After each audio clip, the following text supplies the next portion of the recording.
Исламда сопылық ілімінің шыңына жеткен Суфиян ас-Саури сынды ұлы ғұламалардың замандасы Баязид Бастамидің басынан өткен бір қиссасын баяндап өтсек. Бір күні қажылық маусымы келген кезде Баязид Бастами өзінің парыз болған құлшылығын өтеу үшін Мекке шаһарына жолға шығады.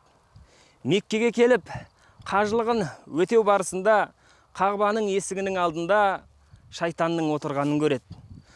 Сонда Баязид Бастами таңғалып шайтаннан сұраған екен: «Ей Алланың лағнетке ұшыраған жеркенішті заты, сен бұл жерде не себеппен отырсың?»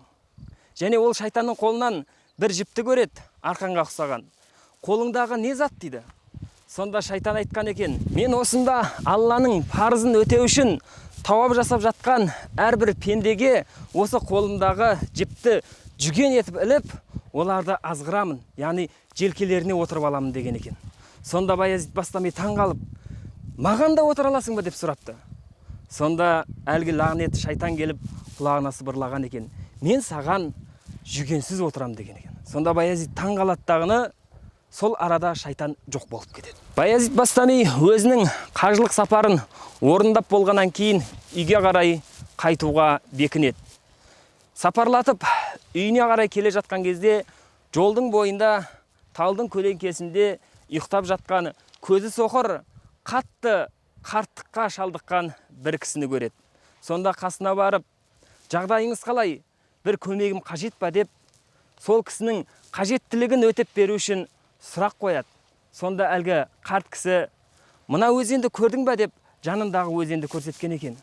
«Осы өзеннің арт жағында менің ауылым бар. Мен қазір қажылық сапарынан келе жатырмын. Ал енді үйге жетейін десем, маған кедергі болып тұрған осы бір кішкентай ғана өзен. Содан өткізіп жерсең, саған үлкен алғысымды айтар едім» деген екен. Сонда Баязид Бастами: «Мен осындай ұлы болған сапардан келе жатып, және осындай мүмкіншілікті Құдай маған жіберді. Тағы да бір сауапқа кенелейін деп, әлгі кісіні арқама отырыңыз, мен сізді арқалап өткізіп жіберейін» деп келісімін береді. Сонда әлгі қарт кісі оның арқасына шығып алады.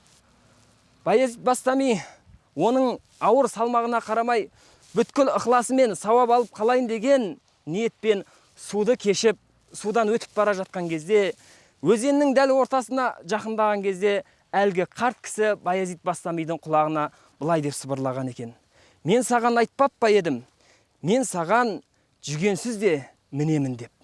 Яғни осы тұста Баязид Бастами оның мұқтаж болған кісі емес, шайтан болғанын есіне түсірген екен. Бұл қиссадан алатын ғибратымыз: біз Алланың қаншалықты тақуа болған Аллаға жақын құл болсақ та, шайтанның айласы үнемі жанымызда жүреді екен. Сондықтан басымызға қандай жағдай тумасын, біріншіден Аллаға деген тақуалығымызды арттырып, екіншіден шайтанның айласына түсіп қалмауды үнемі жадымыздан шығармауымыз керек екен.